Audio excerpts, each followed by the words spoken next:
YSR Congress party నాయకుల పట్ల ఒక కుట్రపూరితమైనటువంటి ఆలోచనలు చేస్తూ కక్ష సాధింపు చర్యలను అనేకం చేపడుతోంది. అందులో భాగంగా అసలు ఏమాత్రం స్కామ్ లేనటువంటి దానిని లిక్కర్ స్కామ్గా బయటికి తీసుకొని వచ్చి గతంలో ప్రభుత్వమే మద్యం అమ్మేటటువంటిది, అంటే ఆ రేట్లు ఆ టైమింగ్స్ అవన్నీ కూడా చాలా ఫిక్స్డ్గా ఉండేటివి. ఇప్పుడు ఈ మధ్యనే తిరుపతిలో ఈ ప్రభుత్వంలో టైం కాని టైంలో మద్యం ఎలా అమ్ముతున్నారు, ఒక్కొక్క మద్యం బాటిళ్ళ మీద మార్జిన్ ఎంతేసిగా పెంచేస్తున్నారు అన్నటువంటి విషయాన్ని కళ్ళకు కట్టినట్టుగా తిరుపతి వైఎస్ఆర్ కాంగ్రెస్ పార్టీ శాఖ చూపెట్టింది.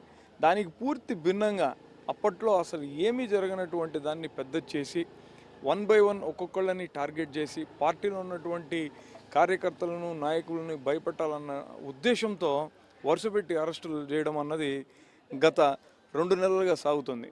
అందులో నిన్న మిథున్ రెడ్డి గారిని అరెస్ట్ చేయడం కూడా విచారించదగ్గటువంటి విషయం.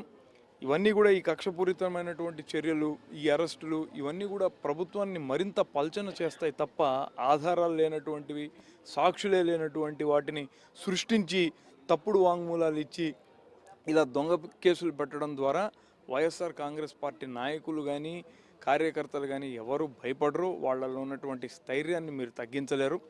జగన్మోహన్ రెడ్డి గారి నాయకత్వం ప్రతిరోజు బలపడుతూనే ఉంది. మీకు రోజులు దగ్గర పడుతున్నాయన్నటువంటి హెచ్చరికను వైఎస్ఆర్ కాంగ్రెస్ పార్టీ తరఫున ఇస్తున్నాను.